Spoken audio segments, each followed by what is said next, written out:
Boa noite a todos e a todas. Eu não tenho como não começar lembrando de agradecer os meus companheiros aqui do painel, o Pablo e o João, mas assim, a presença de todo mundo. Não poder... Hoje é sexta-feira, são quase 8 da noite e ter todo mundo aqui é um privilégio. Então, muito obrigada a todo mundo. Eu acho que a gente tá tão todo mundo empolgado, tão engajado nessa pauta que o Social Good traz para a gente e nos desafia nesse lugar, que é isso que traz a gente aqui. E talvez em especial nesse painel para o festival, e que a gente sabe que aconteceu em alguns outros momentos, a gente olhar para o público de gestão, né? Público da gestão pública, na verdade. Então, agradecendo, já um pouco de apresentação, mas eu queria dizer que eu queria estar aí no estúdio, mas hoje eu estou aqui na minha casa. Para quem está me vendo, estou eu aqui na minha casa e a cabaninha aqui do meu filhote aqui, mas vou aqui fazer uma coisa nova para mim, que é me autodescrever. Então, eu tenho 42 anos, eu sou branca. Eu preferia me entender como parda pelas misturas da família, mas dizem que eu sou branca. E eu tenho cabelos castanhos escuros, eles estão um pouco acima dos ombros, mas o mais importante eu queria dizer que talvez a minha característica mais importante aqui hoje é que eu sempre tento manter um sorriso no rosto. Eu acho que é um pouco nesse sentido. Como eu já fui um pouco apresentada, eu sou formada em economia, tenho mestrado em demografia, tenho essa experiências nas 3 esferas, mas o mais importante dessa experiência no governo federal, no estado de Minas Gerais, como subsecretária, e no município de Niterói, aqui do Rio de Janeiro, é a oportunidade que esses 14 anos de experiência me deram de trabalhar nas áreas estratégicas, gestão da informação, monitoramento, avaliação e planejamento. Eu me sinto sempre muito privilegiada em ter sido gestora pública, mesmo não sendo servidora efetiva, mas podendo contribuir. E talvez o maior privilégio é poder estar ainda contribuindo com a gestão pública hoje num outro lugar, que é o lugar do terceiro setor, esse terceiro setor que tem sim o seu papel, né, na entrega de qualidade para a população, porque se a gente olhar, ao fim e ao cabo, estamos todos aqui para ter uma sociedade mais humana, mais justa e um serviço e mais inclusivo, né, menos desigual. E é nesse contexto que o Instituto, que eu aproveito para apresentar o Instituto Humanize. Nós somos um instituto filantrópico, né? Nós temos um filantropo que viabiliza a possibilidade da gente trabalhar junto com a gestão pública. Então, é um dos nossos fortes, gestão pública de qualidade e poder ser inovador nesse lugar. Então, a gente hoje tem trabalhado com gestão pública apostando em inovação no sentido amplo. Eu não estou falando só de tecnologia, mas de abordagens inovadoras, mas também com uma outra pauta bastante específica, que é a gestão de pessoas no setor público. O core do Instituto é sustentabilidade, e a gente faz isso olhando para cadeias produtivas da sociobiodiversidade de uma forma mais completa. A gente destaca pesca, cacau, mel e sementes em alguns territórios brasileiros, e a gente também aposta em negócios de impacto socioambiental. Então, também é um outro lugar que a gente tem estimulado o ecossistema.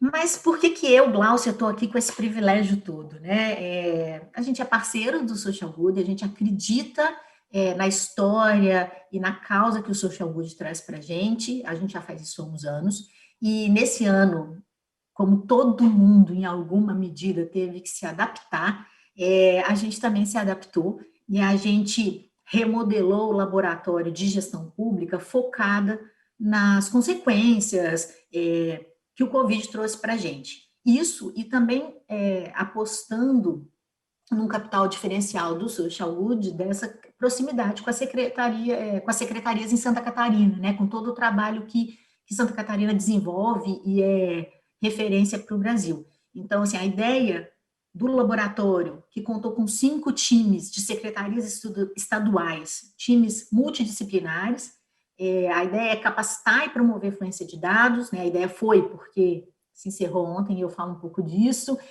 compartilhar expertise, esses resultados de Santa Catarina e auxiliar, no final das contas, de que essas secretarias saíssem do nosso laboratório com um produto útil para a gestão pública. As 5 secretarias ontem, os 5 times apresentaram seus produtos de dados. Gente, foi incrível. Assim, quem assistiu ontem, assim, é muito legal, porque as pessoas têm sempre muito olhar, às vezes, negativo para a gestão pública, para a qualidade, para um preconceito, né, do gestor público, aquele lá que fica lá, do pendura paletó, né, que bate o horário e solta a caneta assim. Olha, gente, eu trabalhei 14 anos no setor público e eu não trabalhei com gente assim. Elas existem, elas estão lá em alguns lugares, mas assim, não é do pacote que a gente está aqui, eu, o João, o Pablo e os 5 times das secretarias. Destacando, a gente teve a Secretaria de Planejamento do Rio e de Alagoas. De Minas Gerais, a gente teve a Secretaria de Saúde, também conectada com a CEPLAG, a Secretaria de Planejamento. O outro time de Minas é da CEAPA, que o João está aqui, também vai abordar um pouco isso. E o outro time era específico da Secretaria de Pernambuco, mas 100% conectado com o trabalho do Pablo aqui na Secretaria de Planejamento, que também vai falar um pouco mais. E é isso, eu já fiz apresentações demais, eu vou dar sequência aqui para o nosso trabalho e eu vou apresentar os nossos 2 palestrantes e convidar já para falar. Então, apresentando primeiro o João Albanês, que está aqui com a gente. Ele é zootecnista, funcionário da Emater de Minas. Ele está cedido, atuando na Secretaria de Estado, há 15 anos, né, João, que você me disse, mas hoje ele ocupa o cargo de subsecretário de Política e Economia, de Política Econômica Agropecuária, na CEAPA, Secretaria de Agricultura e Pecuária e Abastecimento de Minas Gerais. Então, vocês só imaginem, né? Tudo que tem de agropecuária, agricultura e abastecimento no estado de Minas, que tamanho que isso é. E o Pablo Brandão, ele é formado em Ciências Contábeis, tem pós em Administração Pública e Gerenciamento de Cidades, também é servidor no estado de Pernambuco. Atualmente é secretário executivo de Gestão Estratégica na CEPLAG, do Estado, e acumula funções de planejamento estratégico, monitoramento de informações e o escritório de gerenciamento de projetos do Estado. Respirando, eu queria começar, então, porque a gente também não tem, a gente adoraria, eu tenho certeza que o papo aqui duraria pelo menos um meio-dia, ou para lá, começar convidando o Pablo para contar um pouco da experiência dele e depois a gente fala com o João na sequência. Obrigada. Pablo, por favor. Boa noite, Gláucia. Boa noite, Albanês. Agradecer o convite, né? Dizer que é uma honra estar a gente aqui conversando um pouco do trabalho que a gente desenvolveu aqui no estado de Pernambuco. Vou começar fazendo minha autodescrição, né, que também é uma novidade para mim, mas estou com a camisa branca, um blazer por cima, uma bandeira de Pernambuco, um estado que eu tenho muito orgulho, né? Meus cabelos são pretos, mas já começaram a pratear, já tem um pouquinho de branco por ali. Atrás de mim tem um nicho com alguns livros de leitura rápida.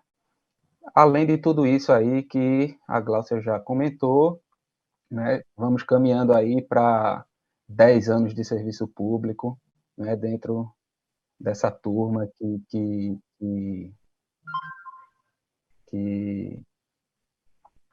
está aí para promover a inovação e a gestão voltada pelos dados. Eu vou tentar fazer uma fala rápida aqui, em virtude do tempo. Como a Gláucia falou, talvez a gente entraria madrugada dentro conversando sobre os trabalhos, mas eu vou tentar fazer uma linha do tempo rápida, como foi a atuação do Gabinete de Combate à Covid, né, aqui no estado de Pernambuco, né?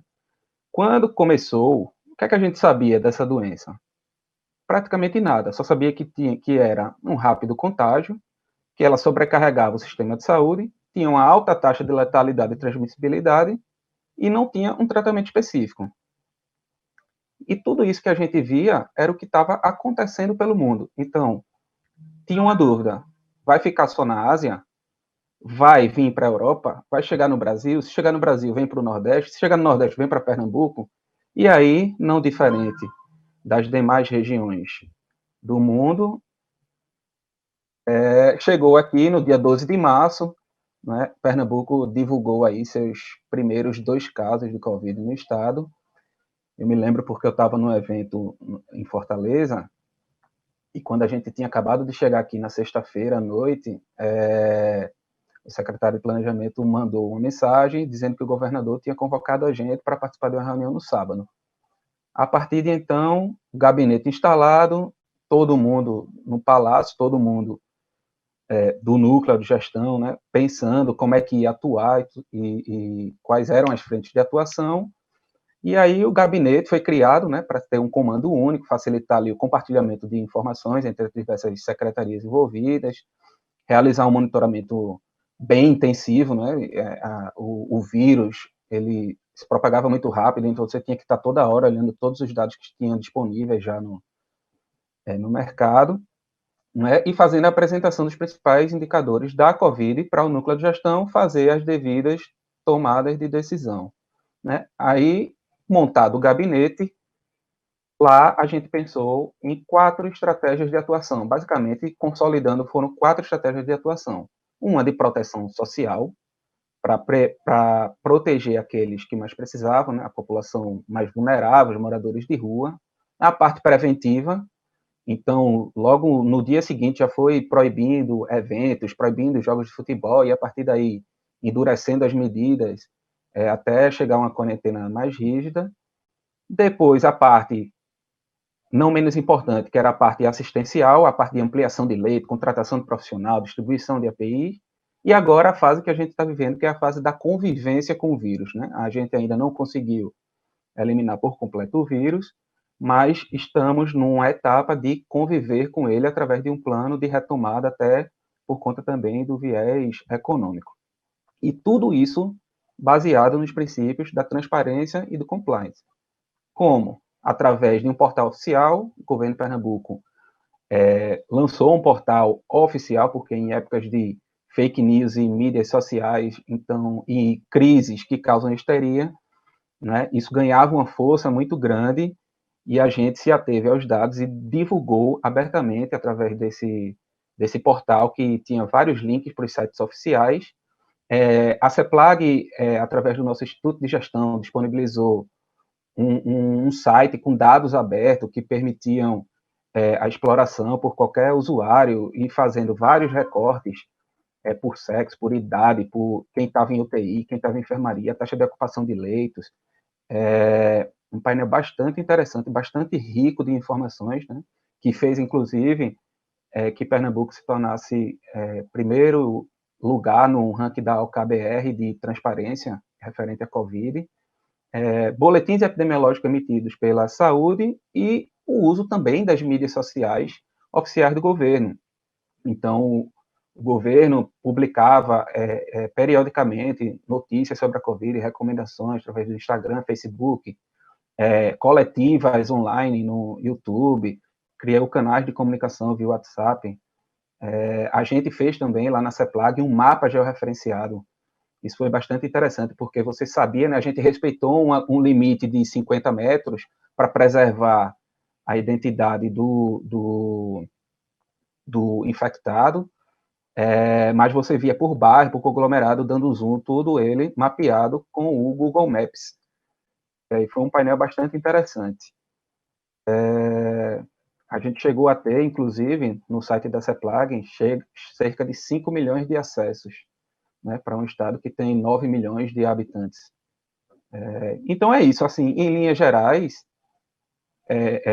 dentro do tempo que nos cabe, acho que foi essa atuação, a concentração do gabinete de crise, né, e as respostas sendo dadas, todas elas, dos dados, né, a gente ouviu muito inferências sobre, hospitais estão lotados, não saiam, muita gente, logo no início, o doutor João Albanês deve, não sei se passou por isso aí em Minas, mas logo no início corram para os supermercados, vai faltar alimento e tudo mais, e a nossa equipe lá de gestores governamentais atuando, que aqui é a Secretaria de Desenvolvimento Econômico, com todos os fornecedores, e o pessoal disse, não, minha gente, calma, o abastecimento está normal.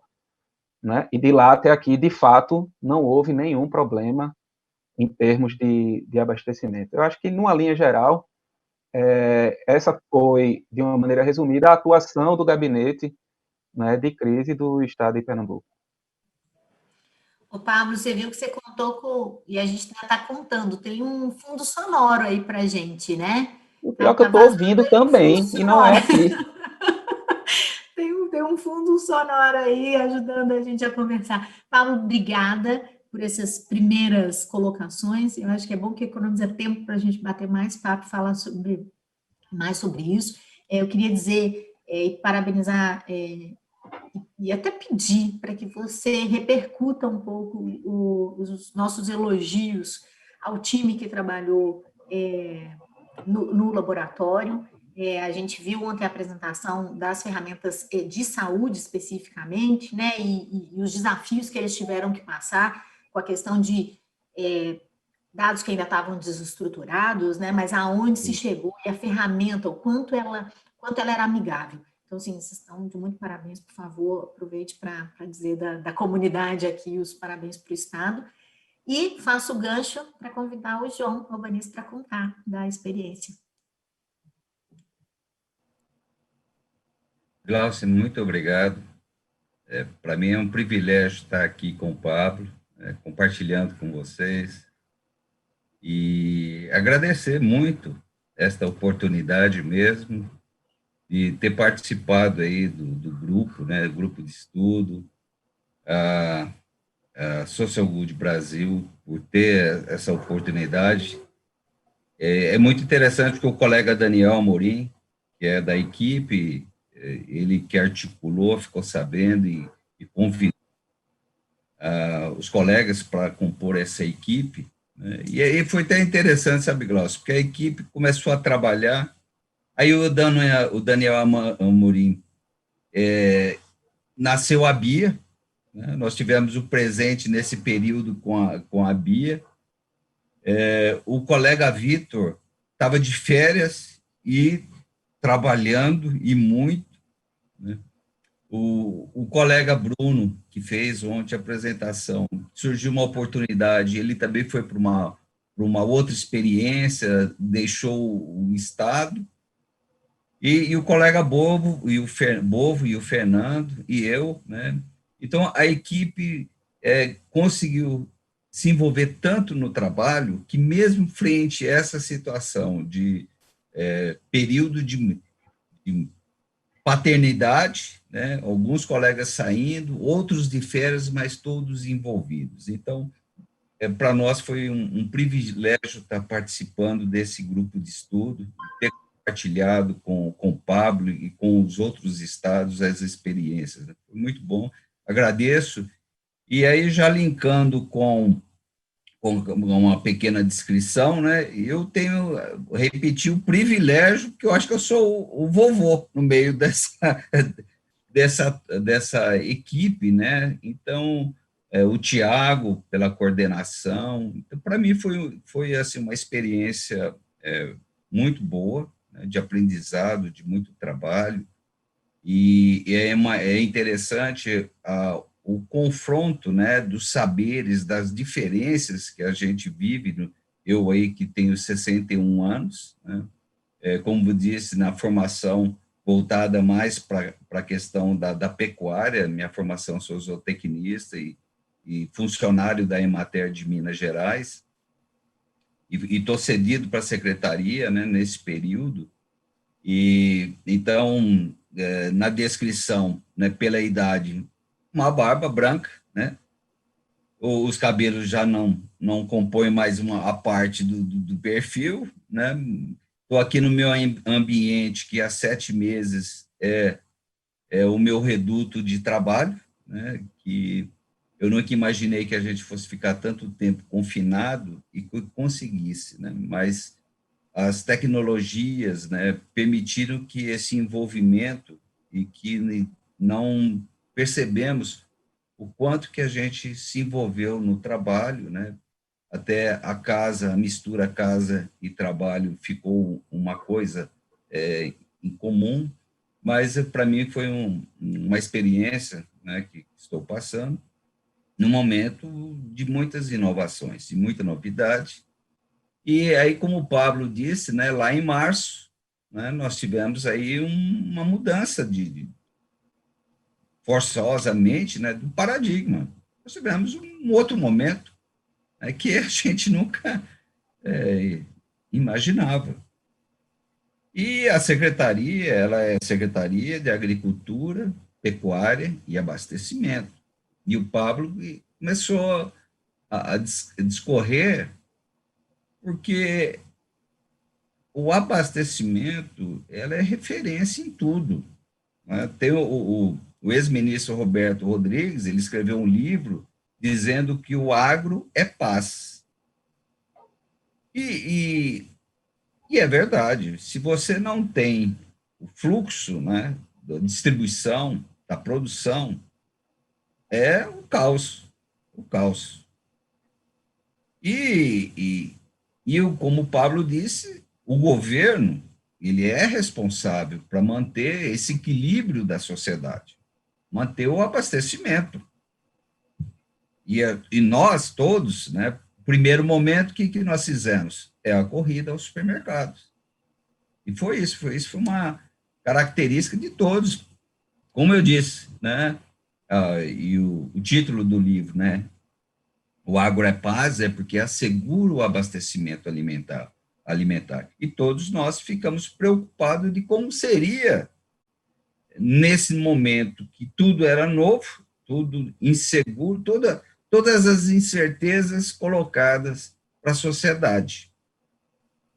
E o governo, como muito bem disse o doutor Pablo aí, ele precisou estruturar dentro de um cenário completamente novo, tanto do aspecto, né, sanitário, da saúde, né, da economia e o abastecimento.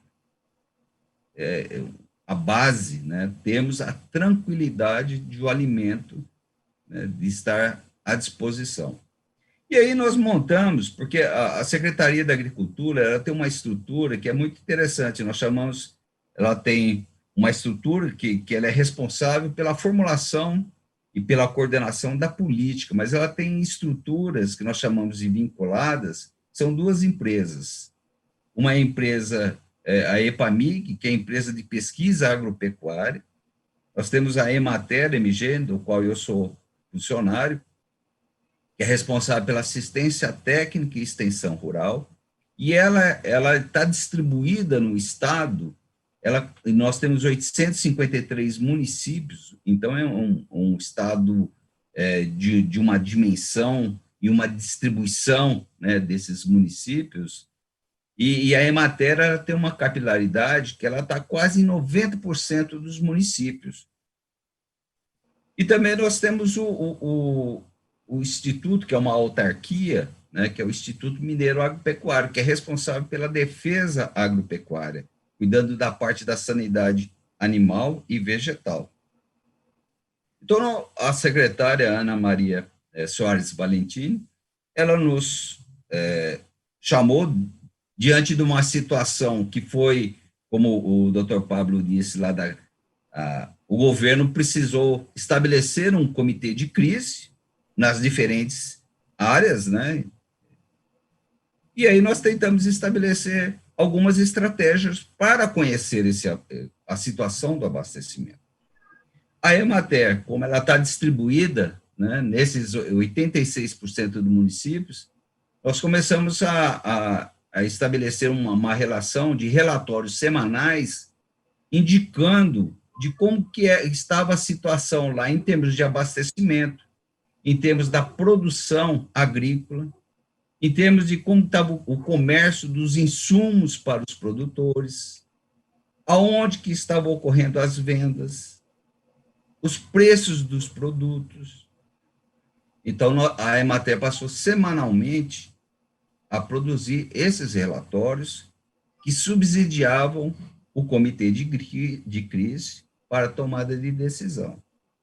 Essa numa linha muito mais olhando o Estado, a distribuição, né, e aí são dados levantados pelo próprio colega da Emater, o extensionista no município ali, ele tinha um formulário, né, que respondia isso de uma forma muito rápida, né, no sistema que foi implementado. E o IMA ficou responsável de observar, porque Minas é o estado maior produtor de leite, né, como que estava a captação de leite, o abate dos animais, no caso de bovinos, suínos e frangos. Então, nós montamos essas frentes, olhando todo o município, o abastecimento de proteína animal, e nós, nas secretarias, ficamos com a parte dos CEASAs, observando como é que estava chegando os produtos e como estavam escoando esses produtos e os preços. Então, esse arcabouço, né, permitiu que as tomadas de decisões, né, fossem a alta gestão do Estado, né, e percebendo que o abastecimento ele estava assegurado para a população. E isso a gente não imagina, Gláucia, a importância disso. Imagine, senhores, se um pai de família ou sentisse aí que não teríamos um alimento. E só para terminar, Glaucio, antes de passar, a nossa cultura, né, dos produtores de serem empreendedores, tudo, nós fomos assim eficientes em assegurar e tivemos ganhos de exportação significativos, ou seja, nós também suprimos outros países, né, com alimentos para manter a segurança desses países. Eu acho que me alonguei um pouquinho, né, Glaucio? Não, mas E eu o Pablo acho que que tem. falou que falava muito, hein, Pablo? Não, mas eu acho que assim, eu queria até trazer, e já puxando aqui um pouco para a nossa conversa, que eu acho que assim, vocês dois trouxeram coisas muito importantes, muito atuais, e que tem a ver com o quão é importante para a população a questão da informação de qualidade e para essa sensação de segurança. Né? Se num primeiro momento, e aí na fala de vocês complementar, né, na fala de vocês, que é assim, se num primeiro momento todo mundo falava assim, a gente está falando só de gente no hospital, não, a gente não está falando só de gente no hospital, né, a gente está falando de todos, de todas, de alimentação, né, assim, de energia, era de tudo mais, e aí foi a escola, e aí e de tudo que está um pouco ainda reverberando hoje. E aí eu queria começar o nosso papo aqui. Ah, mas eu preciso dizer, João, também mesmo pedido que eu fiz para o Pablo, eu faço a você, para levar de volta para o Estado. Os parabéns pelo trabalho do time. E você nem disse tanto, e assim, só para compartilhar com o nosso público como um todo, o time da CEAPA, eles trabalharam nos dados focados na carne bovina, do abastecimento de carne bovina, e num modelo, gente, assim, muito legal, porque é isso que o João falou, você traz tudo de específico que tem no modelo para prever o abastecimento, que vai da idade do rebanho ao volume de abate e com uma parte preditiva. Então, assim, e o legal é que eles já testaram a predição com uma margem de menos de 2% de erro. Então, e aí, pegando no gancho de vocês dois, para vocês dois, assim, tem até uma pergunta sobre isso no chat, então vocês me desculpem, eu não vou citar o nome do dono da pergunta, mas porque são muitas tecnologias, incluindo o meu papelzinho aqui de comentários, mas é sobre legado. Então, eu acho que eu queria perguntar e escutar um pouquinho de vocês, a gente só tem mais 10 minutos, mas é assim, queria perguntar um pouco para vocês sobre legado, e aí, Pablo, para você na pergunta, falava um pouco de legado de transparência, e aí se você pudesse trazer um pouco desse item, e no seu, João, eu queria te provocar num outro lugar, que é assim, do legado para expandir, pensando até nesse produto do laboratório do Social Good, se você vê possibilidade disso, o que isso traz mais, sabe? Assim, para além da pandemia, para a estrutura da secretaria, ou até para o mercado, e para. Eu vejo as experiências de vocês contribuindo como benchmarking para outros estados. Por favor, Pablo. Então, como legado, eu acrescento, inclusive, né, não só com um recorte da Covid, né, a gente consegue ampliar tudo que foi feito dentro desse trabalho do gabinete, que foi de uma forma rápida, de estruturar dados, de coletar informações. Enquanto isso, a secretaria principal, no sentido de estar prestando assistência aos infectados e tudo, que estava naquela correria, abre leito, atende o paciente, distribui EPI e tudo mais.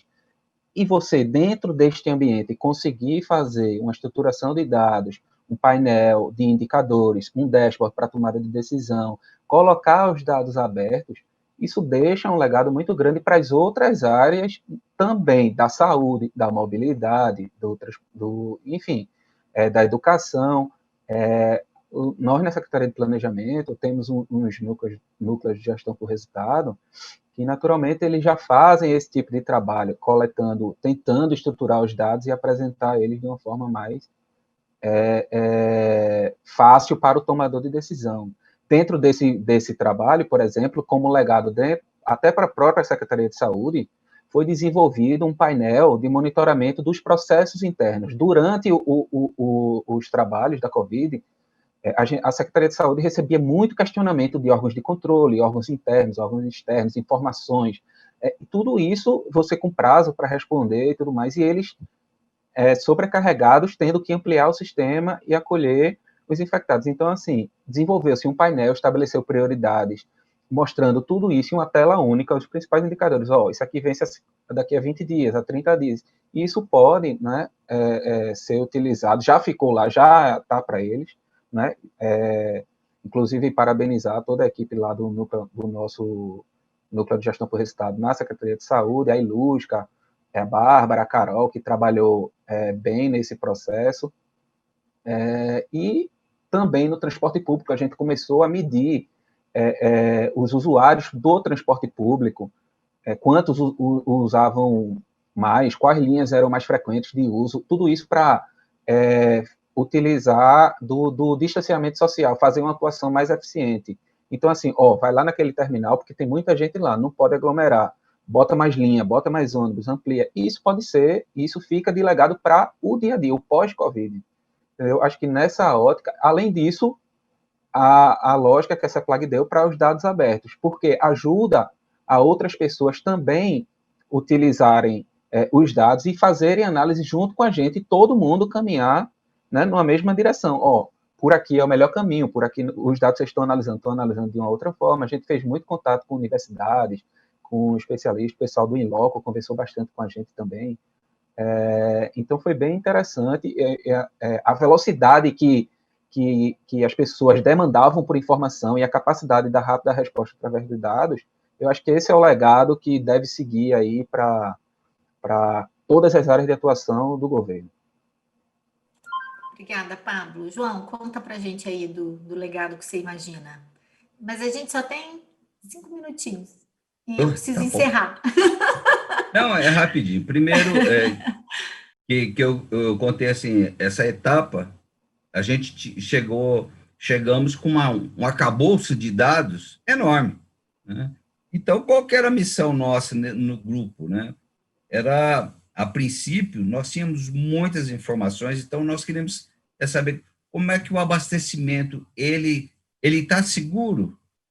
Ele vai continuar seguro em tempo de pandemia? Então, nós começamos a trabalhar com muitos dados e uma infinidade de informações, e aí a nossa monitora, a professora Dinara, com muita sabedoria, né, foi acalentando os nossos desejos e foi, assim, direcionando de tal forma que nós só ficamos com o abate de bovinos, né?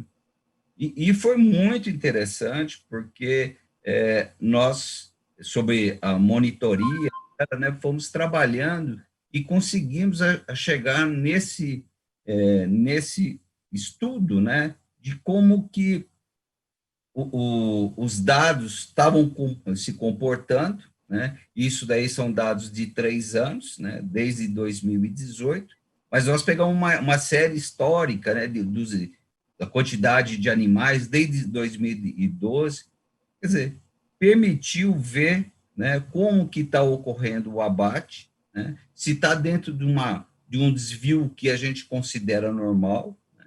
Então, isso nos assegurou E também essa questão da predição, né, é que o abate está assegurado para no estado de Minas, e isso é muito bom, porque vai permitir, né, que a gente continue esse trabalho e mostrando de uma forma muito perceptível, né, para a sociedade que procurar, ou até os pecuaristas, que o mercado, né, tem uma tendência muito natural, né, tá dentro da faixa dos desvios que nós consideramos que está dentro da normalidade. E o legado que eu entendo é que nós vamos continuar para as outras proteínas, né, no caso de frango de corte, no caso de suínos, né, de outras nós podemos utilizar, porque esse aprendizado, nós esperamos disseminar, né, dentro da estrutura da secretaria, para que ele possa ser compartilhado. Então, nós agradecemos muito essa oportunidade. Gente, como a gente disse, a gente precisaria de muito mais tempo para bater muito mais papo sobre isso. Eu, assim, sei que eu tenho pouquinho tempo aqui para encerrar, mas agradecer de novo, João e Pablo. Reforçar que não é à toa que nós escolhemos Pernambuco e Minas Gerais para estarem aqui. São 2 estados referência de gestão para resultados, de gestão para qualidade. E compartilhar aqui com todo mundo, né, que eu fui no festival presencial no ano passado e sei que tem gente de todos os setores, de todos os lugares. É para isso que a gente tem que olhar e se referenciar para boa gestão pública, gestão que se conecta com o cidadão, que se conecta com o mercado, que se conecta com o mundo.